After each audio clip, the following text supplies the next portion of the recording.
What a headshot! What a head! How's it, guys? This is Dayvy, FPL, and welcome back to the Fantasy Premier League video here on my channel. And on this video, I'm going to take you guys through my final free draft for the upcoming double/blank game week 33. So I know a lot of drafts coming at you this week. We started off with my initial draft, then we went over to the predicted points, basically the team that is expected to score the most points in the upcoming game week. But finally, after some of the European games have concluded and we have a kind of clearer image of the upcoming game week, decided to post this for those of you guys on the chip, as well as for those of you off the chip. And the reason I'm saying off the chip is that for my own personal team, I'm not on the actual free chip currently, but I do need to make 2 free transfers for the upcoming game week, and therefore some of these players might be coming into my starting 11. So this video will be relevant for those of you on the chip and off the chip, so hopefully it's going to be quite good information. So we're going to start off the video talking about some of the European games as well as the injuries that have come about because of those fixtures, and then we'll be going over the actual draft a little bit later on into the video. So that's something you guys are interested in? Sit back, relax, and let's get straight into it.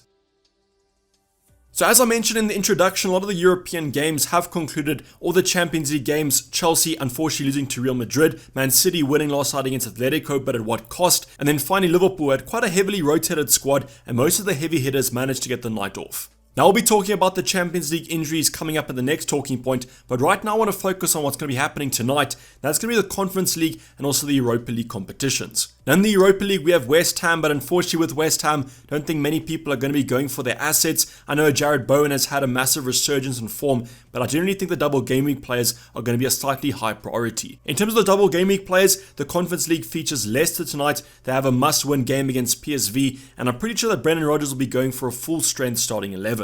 Now Harvey Barnes or Madison, we even have a Dewsbury Hall that some people were considering bringing in. All these assets will probably be starting and playing a minimum of 90 minutes. But on the odd chance that there is an early substitution, maybe Leicester go up 3-0 at half time or something like that, then that early substitution might give us a little bit of insight into who's going to start both games in double game week 33. But in all honesty, I don't really think the game tonight's going to affect much. I mean, obviously Madison and Barnes are going to feature. I think they'll play a minimum of 90 minutes. And Rodgers probably won't come out after the game and say that Madison or Barnes will start both games in the upcoming Prem. So I think we're just kind of waiting for nothing, prolonging the decision. But I'll try and give you guys my best insight into who I think's the best midfielder to go for from that Leicester team. But on the off chance there is going to be some kind of insight gained from the European competition tonight, maybe watch out for that Leicester game. At least watch out for if there is any injury concerns.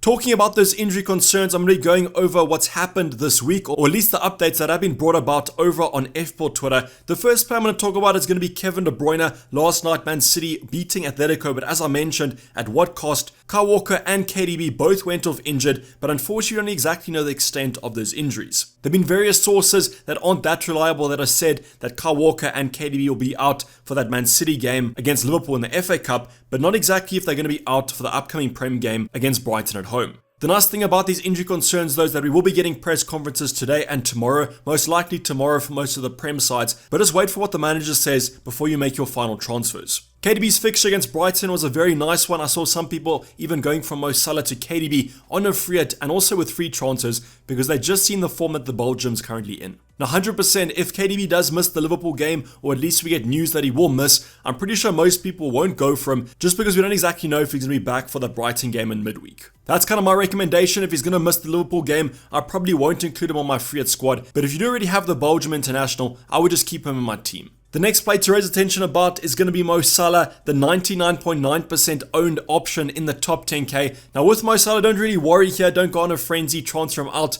Klopp did mention that he potentially had a knock after the game last night against Benfica, came off actually as a sub on about the 60-minute mark, so only got about 30 minutes, but apparently he did pick up a knock there, which was a little bit unnoticeable. Klopp did go on and say that the physios haven't really brought it to his attention, and he also has a press conference coming up today or tomorrow, so just keep your eyes on that. But yet again, I can kind of remind you guys that Man City will be taking on Liverpool in the FA Cup, and that happens on Saturday, and then Liverpool do host United at home on Tuesday evening. So the turnaround between those two games is perfectly fine. As expected, I mentioned this in kind of my team selection yesterday. I thought that Salah might be rotated in the Champions League last night. That happened, so I do think he's going to be fine for the next 2 fixtures. But just wait to see what Klopp says. I reckon that he'll give us an update. But like KDB, if he's going to miss the Man City game, I might not be putting much faith in him starting against United. And the final player to talk about is going to be Lacazette, and unfortunately with Lacazette, it was a little bit of a kind of a training picture occurrence, so he was not pictured in training, or at least didn't feature with the first team from Arsenal yesterday, and therefore there has been some concerns of a potential injury. Now I won't lie to you guys, if Lacazette is out injured, at least maybe for the medium term, I would heavily consider taking him out, but it also is some news that might actually force me to use the free hit. But players can miss training for a various number of reasons. I mean, Thiago missed training I think on Monday or Tuesday, and he still did feature for Liverpool last night against Benfica. So who kind of knows what happened with Lacazette? And I'd also wait for Arteta's press conference to just confirm that news. But the reason for this talking point wasn't to kind of spur on a frenzy. I don't want you guys to stress about these moves. I just want to raise them to your attention. And if you guys are on a free hit, I'd recommend staying quite tight to Twitter just to get the most up-to-date news as possible. But now we've spoken about those talking points, let's go over the actual final free hit draft. This is the team, if I was to use the free hit, this is probably the starting 11 and the bench that I would go for. Now in terms of the finances, I had about 0.6 left in the bank, so most of you guys should be able to afford this, and if you can afford it by quite a far margin, you can make some upgrades in other departments. There are some potential downgrades that I'll talk about a little bit later on, so if you guys can't afford this draft and your team value is slightly worse than mine, I'll give you some alternatives. Starting off with the bench, as we always do with any draft, I'm just going to address this now and say that this bench is very bad. I've selected the cheapest options as possible within some margins just because I want to show you guys the bench that you probably should have, because on a free hit you want to stack your starting 11. So McGovern comes in goal, the Norwich kind of backup I do believe. United away, not a great fixture there, but in terms of the 3.9 options, there are quite a few. My two defenders are going to be a Marty and Tsimikas, as I have gone for a 3-5-2 formation as you guys can see on screen. So Marty could actually feature for Leicester. I think there's a prediction that he will start at least one of those games, so if he does have to come off the bench, at least you might get a clean sheet. Tsimikas though, after a very good performance last night against Benfica, I think he will lose his place to Robertson as he is the second choice, but he is 3.7 million and that's super cheap. Then finally Scarlett comes in as our 4.5 forward. I've opted for only 2 forwards in my formation, but there are other couple 4.5 options, but none of them will start. So if you guys do have some money left over, I would recommend maybe upgrading 1 or 2 of the departments, just because if push comes to shove and you need a bench option, at least they could get you some points. But going on to our starting 11, and our goalkeeper position has not changed for the past couple drafts. That's going to be Schmeichel from Leicester. In terms of this goalkeeper position, I think most people are kind of agreeing that Schmeichel is the best option to go for. Might not be the best goalkeeper to kind of opt for, but the thing about Schmeichel is that he is nailed in the Leicester defense, and he's probably the only Leicester defender to kind of get. So I do think it's worth bringing a Schmeichel between the sticks, just because Newcastle and Everton away, there could be clean sheets in both of those games, and that's why I do want some Leicester coverage. In terms of save points, maybe Dubravka could be a better option to go for there, but I do prefer the other Newcastle outfielders to Dubravka. Talking about those Newcastle outfielders, or at least defenders, I've gone for Target here as my Newcastle option of choice. You will see that I've actually downgraded, or at least upgraded one of my other Newcastle defenders, and I've only gone for 1. So my thinking behind that is that I think on a free hit, you want to kind of split your odds maybe slightly. Yes, you could opt for 2 Newcastle defenders, but I will ask you this question. Who do you see Newcastle keeping a clean sheet against? Either Leicester or Crystal Palace. I believe they won't keep it in either of them. So that does beg the question why I've included a Newcastle defender at all, but I do think they could potentially get one, and that's why I still want some coverage. The nice thing about Target as well is that Leicester and Crystal Palace have been quite susceptible to kind of free kicks and set pieces, and therefore I'd rather go with the person taking them than kind of banking on Shaw, Burn, or maybe even Chris Wood. Moving on to our next position, our double game week defender of a choice that's actually been included into our draft is going to be Alex Telles, after news that Luke Shaw is going to be out for the foreseeable future. So Telles comes in here with fixtures against Norwich and also Liverpool. So 100% against Liverpool, not expecting a clean sheet there. But against Norwich, I do think it's one of the best fixtures in terms of clean sheet odds in game week 33. Telles also offers some attacking threat from that fullback position, but I just think he might be a nice little differential, especially if Man United do thrash Norwich. And our final defender, a little bit of a no-brainer there. It's going to be Cancelo from Man City. The Brighton at home game is perfectly fine. Now that he is suspended for the next round of the Champions League or the first round of the semi-finals, I do think that Cancelo will start the next Prem games. Moving on to our midfield department, I've gone for a 5 in midfield, and we have had a few shake-ups here. I've dropped Heung-min Son, and I've taken him out the squad, and I've filled in some more differential replacements. So first off, the boring options here. Saka, I mean, he's just the best option from an Arsenal point of view to go for. You can go for Martinelli if you want some more value. I think Martinelli could be great value at a cheaper price, but I do also prefer Saka because he's been more consistent.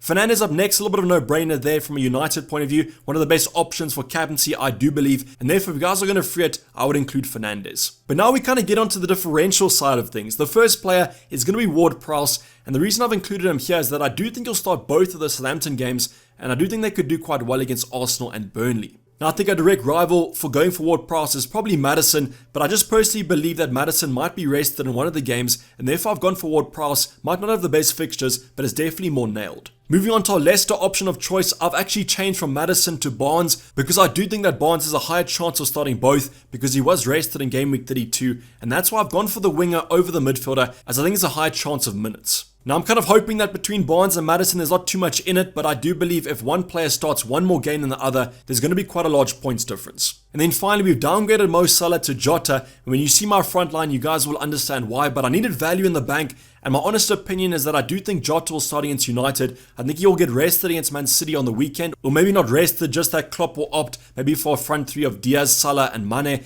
and that's why I do think Jota could be a great option at home to United. I guess a backhand reason here is that I do want some coverage from Mo Salah if I was to free it. I just think with that 99.9% ownership in the top 10k, it's worth taking a punt on one of his teammates because at least maybe Jota could cover Salah. Jota's in also great form when he has started Premier League games, and therefore I think his points per minutes played is one of the best in the Prem. And I've finally gone to our forward line, and now you understand why I needed that money from Salah. We've gone for two heavy hitters up front, Ronaldo and then also Harry Kane. So both options come in 12 million and above, but I do think both will be worth their weight in gold for double/single game week 33. The first one, Ronaldo there, Norwich at home and also Liverpool away. And I actually have changed my opinion, and I do think Ronaldo is the best option to go for in terms of captaincy because I do still believe that he's on penalties. So at least now you don't have to choose between Ronaldo and Kane because you have both of them, but I still would captain Ronaldo, but I would also include Harry Kane. Now an obvious kind of rotation that you guys can do is drop Harry Kane, maybe go for an Adams and then upgrade Ward-Prowse to a Son, but I do still believe for one single game week that Kane's a better option than Son. So yes, Son has performed better over the past couple of game weeks, but I think if I had to choose one from now to the end of the season, I would choose Harry Kane, and I just think because he's on penalties, that might be slightly more in his advantage. But as I said, if you guys need value, you can also downgrade and maybe Kane to Adams, then upgrade Ward-Prowse to Son. But overall, guys, this is going to kind of wrap up the draft. I do believe that this draft looks quite nice. I think we've kind of split the odds, gone for a nice defense of 4 different teams. The midfield has some differentials, but also some stability. We've gone for Jota over Salah, but I still do think that Jota could match Salah. And up front, what more can be said but the two heavy hitters, Harry Kane and CR7. Let me know in the comments down below what you guys think about this draft. Don't roast it too much. Do remember that I'm not actually on the free chip, but this is what I would go for if I was. But with news about Lacazette and Salah coming up, I might actually be forced to use the chip. But this is basically wrap up the video, guys. Hopefully you did enjoy it. Please don't forget to like if you did and subscribe if you haven't subscribed yet. I'll be seeing you guys for the deadline stream on Saturday, 1 hour before the deadline. Otherwise, have a safe weekend, guys. But I'm signing off. It's me, Dayvy FPL, and I'm out. Cheers, bye.